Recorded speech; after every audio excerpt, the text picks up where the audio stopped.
গল্পের নাম চুপকথার বিষণ্ণ, লেখা জেরিন আক্তার নিপা, পর্ব সংখ্যা 11। অনুর চোখ কপালে উঠল। কথার মাথায় চাটি মেরে বলল, সে কি রে, তুই একা এসেছিস কেন?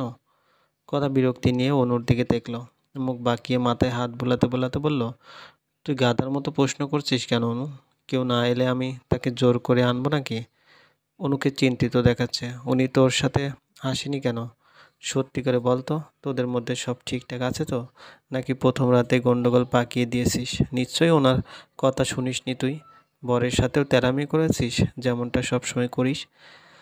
কথা বলেই ফেলে কথা বলেই ফেলছিল। কাল তো লোকটা বাড়িতেই ছিল না, সকালে কোর্ট থেকে ফিরেছে। সেই প্রথমেই একটু কথা হয়েছে ওদের, তাছাড়া আর কোনো কথাই হয়নি। ঝগড়া হবে কি করে, বা সে মানুষটাকে রাগাবেই কি করে? হুম, এই কথা অনুকে বলা যাবে না। অনুর বিয়ের সময় সে অনুর মুখ থেকে শুনেছিল বাসর রাতে অনুর বর ওকে স্বর্ণের আংটি দিয়েছে। ওর বর তো কিছুই দেয়নি। কথা যে মনে মনে কিছু ভাবছে তা অনুর চোখ এড়ালো না। কথা সত্যি করে বলতো, লোকটা কি বিয়েতে রাজি ছিল না? আমি কি করে জানবো রাজি ছিল কি ছিল না? তোদের মধ্যে সব ঠিক আছে তো? উনি তোকে ভালোবাসে, তোর যত্ন নেয়? কথার বিরক্তির সীমা রইল না। এই গাধি অনুটা এত প্রশ্ন করে কেন? একটা রাত আর বেশি অর্ধেকটা দিন মাত্র ওখানে ছিলাম। এই এতটুকু সময়ের মধ্যে কিভাবে বুঝবো কে আমাকে ভালোবাসবে, কে আমার কেয়ার করে? কে? এই কে এর কথা আমি জানতে চেয়েছি। আমি নির্দিষ্ট করে তোর হাজব্যান্ডের কথা জানতে চাইছি। জানি না। কেন জানবি না? আজব কথা তো। কথা রাগ করে উঠে দাঁড়িয়ে পড়ল।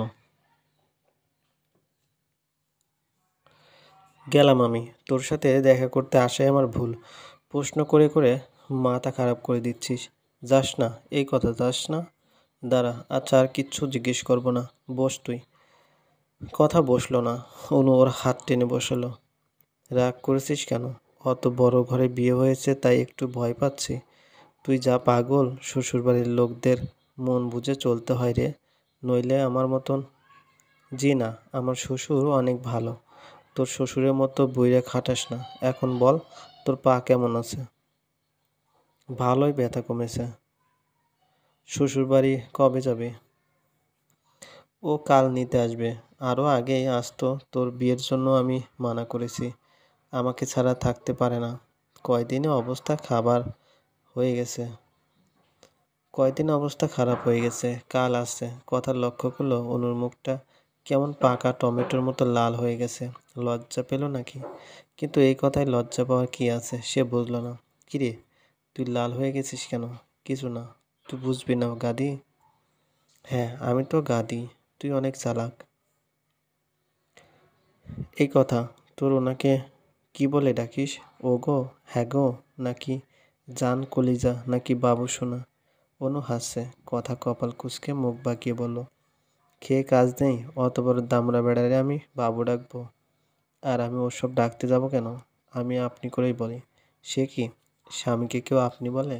আপনি তো দূরের ডাক, তুমি করে বলতে পারিস না? আপনি দূরের ডাক হলে তুমি মাঝামাঝি। তুই সব থেকে আপন, সেদিক দিয়ে স্বামীকে তুই ডাকতে হয়। একটা দেব, স্বামীকে তুই ডাকলে পাপ হবে না? কথা ঠোঁট কামড়ে কতক্ষণ ভাবলো। তুই তুমি ডাকিস, শুধু তুমি। আমি তো এখন থেকে ওকে বাবু রাব্বু ডাকি। বাবুটা তো আগে হতে দিবি না বোন? অনু খিলখিল করে হাসছে। কথা মুগ্ধ হয়ে অনুকে দেখছে। হাসিটা কি সুন্দর। অনু ওর জীবনে কত খুশি, মাশাআল্লাহ। গাদিটার খুশিতে কারো নজর না লাগুক। করুণাময়, তুমি এই মেয়েটাকে সব সময় এরকমই হাসি খুশি রেখো। ফেরার পথে আলম ভাইয়ের ফার্মেসির সামনে দিয়ে আসার সময় আলম ভাই কথাকে ডেকে উঠল।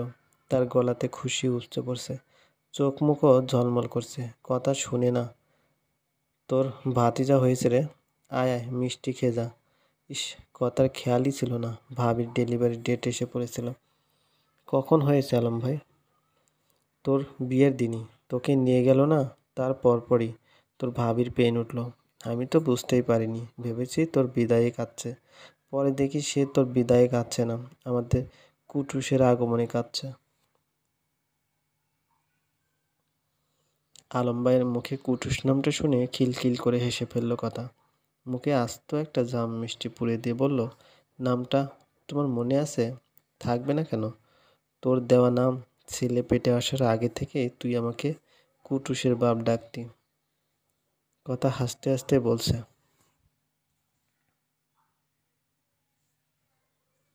এখন কি কুটুস নামই রাখবে নাকি? তুই বললে না হয় এটাই থাকবে। তোর ভাবিরও আপত্তি নেই। কুটুস নামটা তো ভালোই, হেলদি নাম। কথা নাক ছিটকে বলল, এহ, লোকে আমাকে কুটুসের ফুপু বলবে। হুঁ, না না, ভাবতে কেমন লাগছে। তুমি আলম, ভাবি আঁকি। তোমাদের ছেলের নাম আয়ান, আজান, আহান একটা হলেই সুন্দর হবে। আচ্ছা, ছেলে দেখতে যাবি তো? তখন নাম রেখে আসিস। তোর বর আসেনি রে? না, আসেনি। আলম ভাইও যে অনুর মতো ব্যাপারটা সহজভাবে নিতে পারছে না, তা কথা বেশ বুঝতে পারছে। অত বড় ঘরের ছেলের সাথে বিয়ে দিয়েছে, এটা জেনে দাওনি? ওদের কত কাজ, কাজ ছাড়া একদণ্ড সময় পায় না। বাপের একমাত্র ছেলে, ওকেই তো সব দেখতে হয়। শ্বশুরমশাইয়ের বয়স হয়েছে। কথা নিজেই অবাক হয়ে গেল। কত সুন্দর করে মিথ্যে কথা বলে ফেললো সে। আচ্ছা, বিয়ের পর আশেপাশের মানুষগুলো এমন পাল্টে যায় কেন? তার বাবার বাড়িতে সে বর ছাড়া এসেছে বলে সবার কত প্রশ্ন, অথচ এতগুলো বছর সে এখানেই ছিল, তখন কারো কোনো প্রশ্ন ছিল না। কথা বাড়ি ফেরার সাথে সাথে আশা ওকে বকাবকি করতে লাগলো। কথা বুঝতে পারছে না এখন আবার সে কি করেছে। কি হয়েছে, বকছো কেন তুমি? বকবো না, তোকে চুমু খাবো। এই সন্ধ্যাবেলায় পাড়া বেড়াতে গিয়েছিলি, ওইদিকে তোর শ্বশুরের ড্রাইভার এসে হাজির। ড্রাইভার যদি গিয়ে বিয়াইয়ের কানে লাগায় সন্ধ্যাবেলায় তার বাড়ির বউ পাড়া চক্কর দিতে বেরিয়েছে, তখন আমার মুখ কোথায় থাকবে? আমার শ্বশুরের ড্রাইভার আবার কেন এলো? কপাল নিয়ে এসেছিস দেখেই কদর নেই। আমার মতো পুরা কপাল হলে ঠিকই বুঝতি। তোর শ্বশুর তোর জন্যই ড্রাইভারকে দিয়ে মোবাইল ফোন পাঠিয়েছে, তোর সাথে কথা বলবে।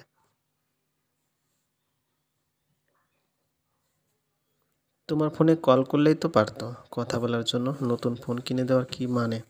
আমি তো কাল ফিরেই যাব, তখন তো আর ফোনে কথা বলবো না। আশা মেয়েটার গাদামি দেখে রীতিমতো অবাক। বিয়ের দ্বিতীয় দিনই শ্বশুর নিজে ছেলের বউকে মোবাইল কিনে দিয়েছে। কত ভাগ্য হলে এরকম শ্বশুর পাওয়া যায়।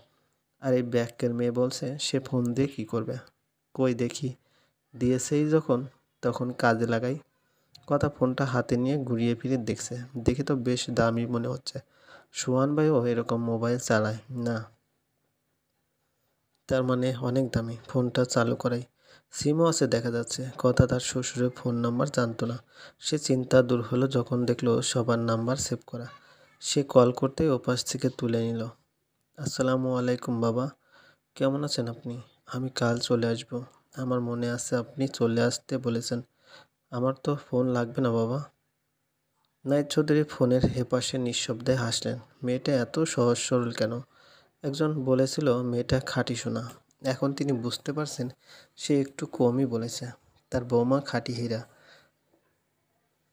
তোমার দরকার ভেবে দিয়েছি, রেখে দাও। এখন বলো, কি করছিলে তুমি?